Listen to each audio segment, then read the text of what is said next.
Olá, meus amigos e minhas amigas. Aqui Laudemar de Amorim, mais uma vez para leitura, para a transmissão da leitura do Evangelho segundo o Espiritismo com o tema do perdão. Já fiz outros vídeos, né? Este é o 7º vídeo, e fazendo a leitura dos capítulos do perdão, que são 6, e 16 tópicos. A necessidade de nós revisarmos, de nós lermos e refletirmos sobre este tema é uma necessidade contínua, né? O perdão é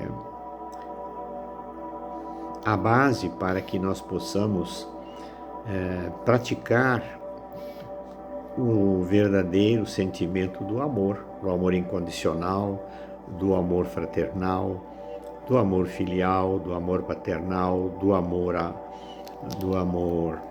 maternal, enfim, do amor incondicional em relação aos nossos irmãos, aos nossos amigos, né? Em relação aos nossos inimigos, e que possamos então pôr em prática os ensinamentos do Evangelho de Jesus.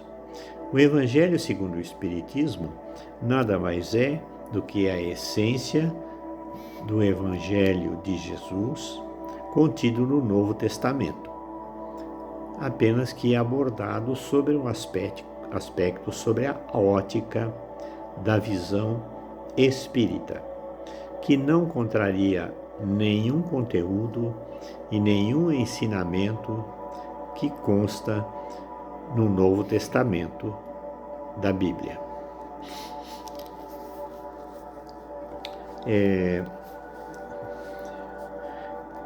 A leitura de hoje continua sendo do capítulo 10, né?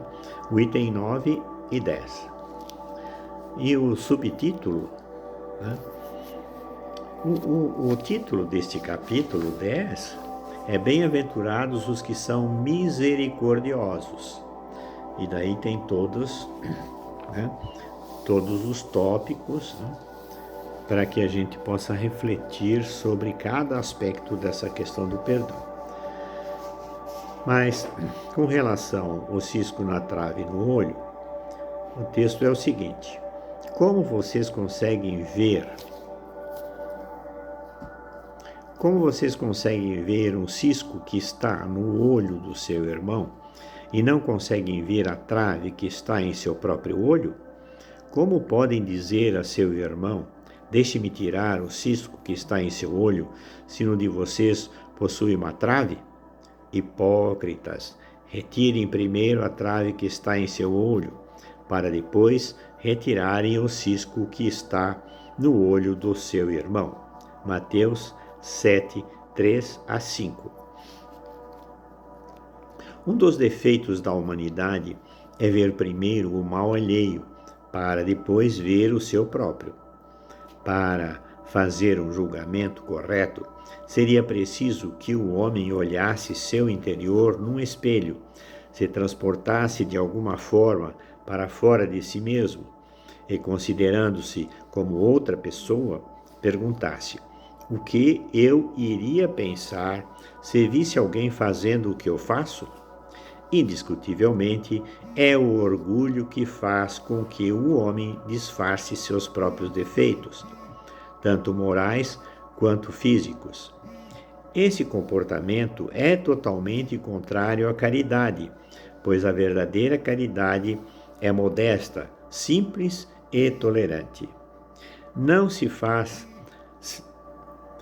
faz sentido praticar a caridade de maneira orgulhosa, pois a caridade e o orgulho são sentimentos que se neutralizam um ao outro.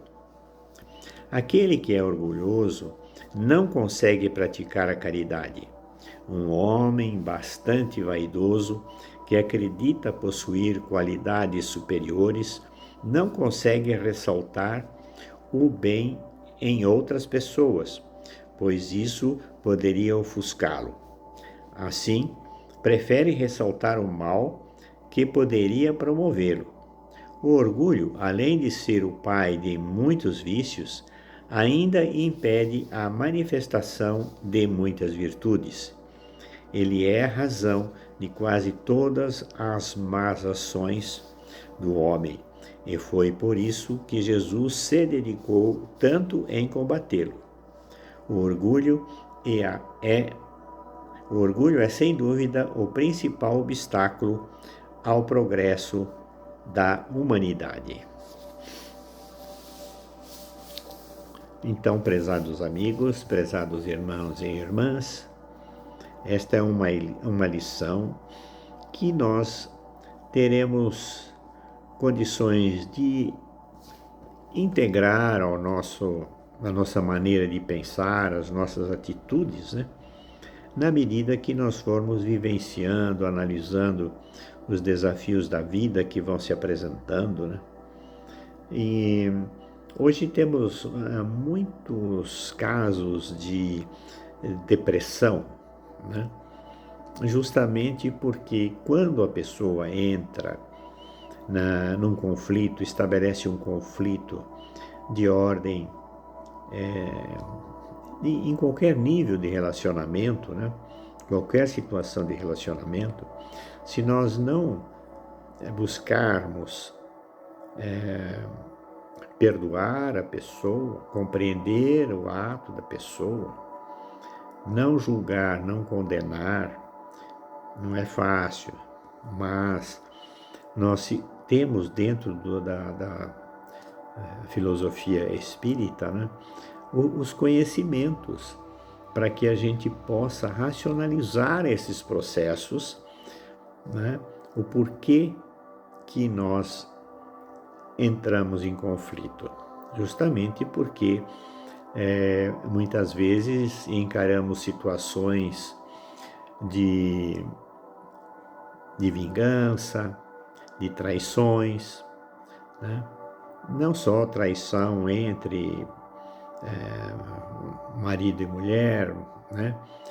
Mulher e marido, mas também em relação a filhos, a pais, a netos, a tios, a primas, a parentes de um modo geral, né?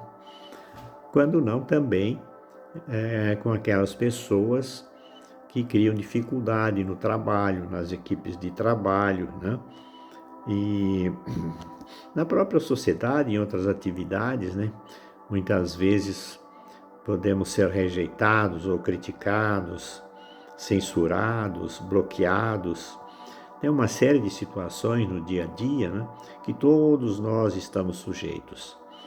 E para que a gente possa ter uma vida serena, né, o importante é a gente não entrar em conflito de qualquer ordem, né? Justamente para que a gente não tenha os sentimentos, que não tenhamos a produção da adrenalina. O que acontece quando nós ficamos nervosos, revoltados, né? Queremos revidar, né? Possamos ter sentimentos menores, né?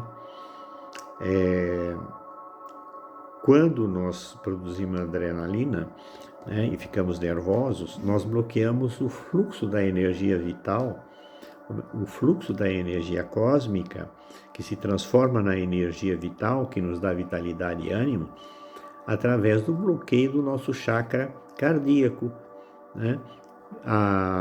Onde temos a glândula timo, que é responsável pelo nosso sistema imunológico. Nós podemos notar que as pessoas nervosas, agressivas, elas estão sempre doentes, estão sempre reclamando, né?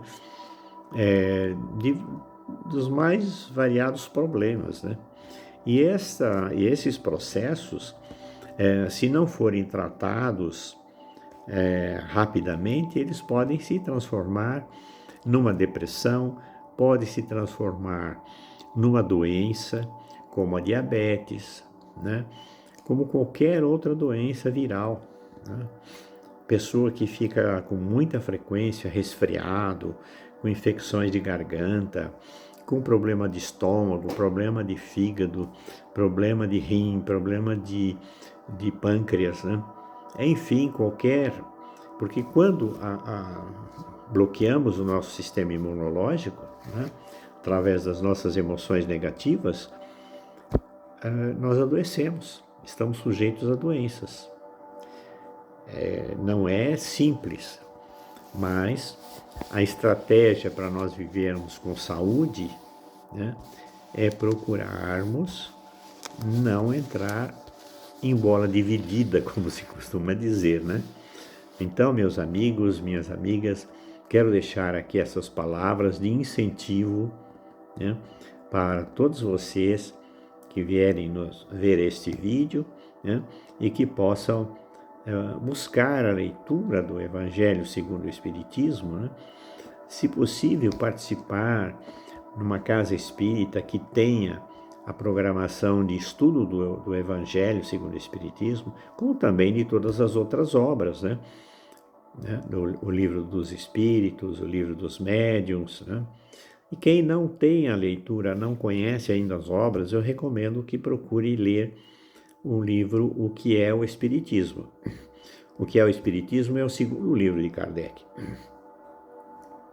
Quando ele começou a codificar a doutrina, que foi o primeiro livro, foi o Livro dos Espíritos, né?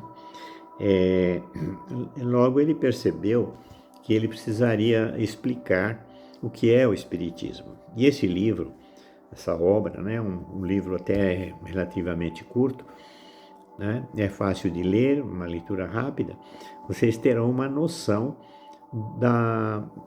de toda a obra, né, para que depois vocês possam se programar para ler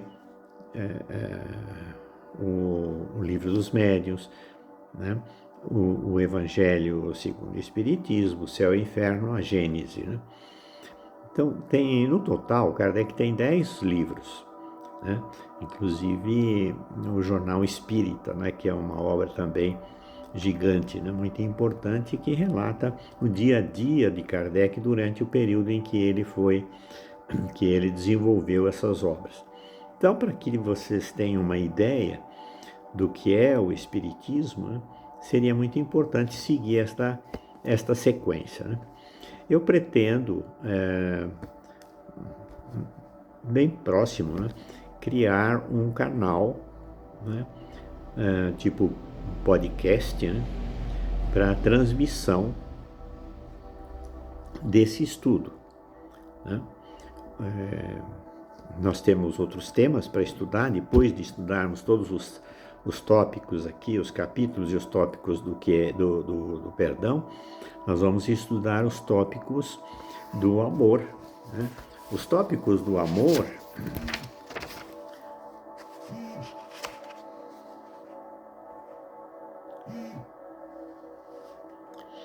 o amor são 10 capítulos e 17 tópicos, 12 capítulos e 29 tópicos.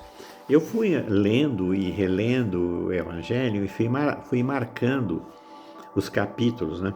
E do amor nós temos 12 capítulos e 29 tópicos. Depois nós temos da caridade, 7 capítulos e 15 tópicos. A fé, nós temos 6 capítulos e 18 tópicos.